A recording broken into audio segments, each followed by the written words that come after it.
Neymar তার জীবনে দ্বিতীয়বারের মতো অভিষেক করল স্যান্টোসের হয়ে। ছোটবেলার ক্লাব ব্রাজিলের স্যান্টোস এফসির হয়ে আজ খেলতে নেমে স্টেডিয়াম মাতিয়ে দিল নেইমার। ম্যাচের দ্বিতীয়ার্ধে নেমে ৪৫ মিনিট খেলে 7.4 রেটিংস অর্জন করে।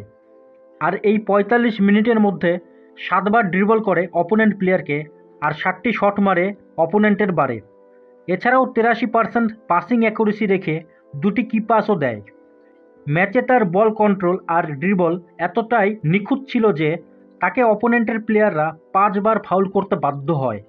নেইমার তার স্যান্টোস এফসির হয়ে প্রত্যাবর্তনটা দারুণভাবে শুরু করল। ম্যাচ শুরুর আগেই তাকে স্টেডিয়ামে প্রেজেন্টেশন করা হয় আর দর্শকদের চিৎকারে নেইমার রাজার মতো এন্ট্রি নেয়। ম্যাচটি যদিও ১-১ গোলে ড্র হয়। ম্যাচে স্যান্টোসের হয়ে গোল করে স্ট্রাইকার টিকুইনহো। ৩৮ মিনিটে পেনাল্টিতে গোল করে এই নাম্বার ৯। তবে সবথেকে নজর কেড়েছে তাদের লেফট উইঙ্গারে খেলা গুইলেহার্মে।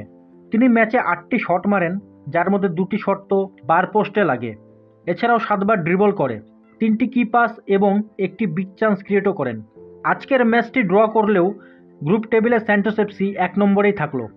গ্রুপ বিতে ৭ ম্যাচ খেলে ৮ পয়েন্টে আছে নেইমারের ক্লাব স্যান্টোস এফসি।